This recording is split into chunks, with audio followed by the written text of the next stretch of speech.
we're going to continue on our two-part conversation on the Florida Christian school incident that happened back in August of this year, you guys. And me and Andrew, we did part one of to this, and it's just it's still my mind is still wrapping around to what is happening over there in Florida. I want to, because Coach, you had a lot, that you wanted to add on to this. So I'm gonna Mhm. just hand it over to you. Like, what did you think of to this here? Why it's a mess to me. So I'm gonna just hand it over to you.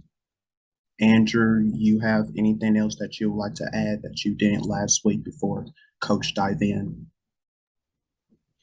Um, so number one, brand new microphone, so very social for this week.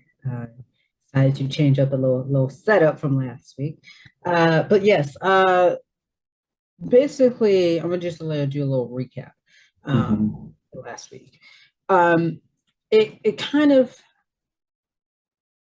it's wrong and it's kind of sickening because again, those school is supposed to be for students are comfortable, right?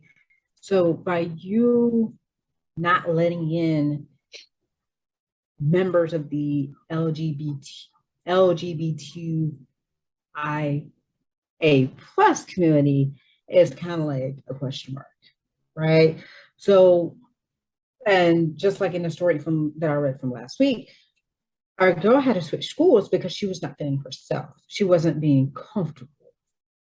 And if you're not comfortable with something, move on, you know, just like that charter school down in Florida.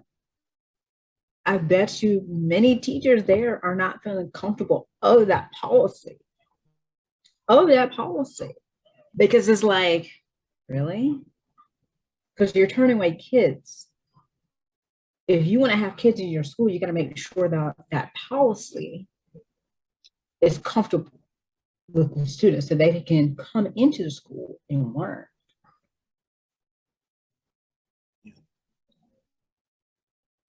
Yeah, that's Yeah, true.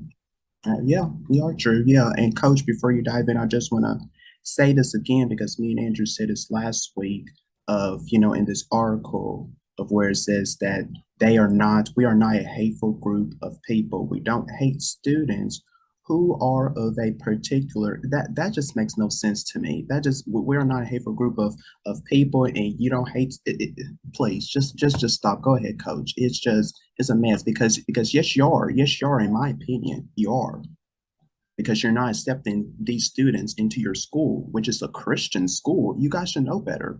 Go ahead, Coach. Okay.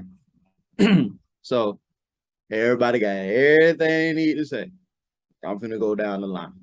So pretty much you think it's hypocritical, right? That's pretty much what you're saying. Being hypocrites. Just I'm asking everybody this question, like pretty much being hypocrites, right? That's how you feel. Yeah. Right. Christian schools, you got to understand something. And this is facts. I went to a Christian school. It's based off of Christian principles. You got to understand something too. These aren't young Christians. These are still elderly people that are still on the board. That had to have came from the big people in charge. Let me explain this to you. They're going by the book. So if they're going by the book, they're going by what it says in the Bible. Let's just put it out there. They're going by what it says in the Bible. Yeah. You know how they feel about that stuff in the Bible.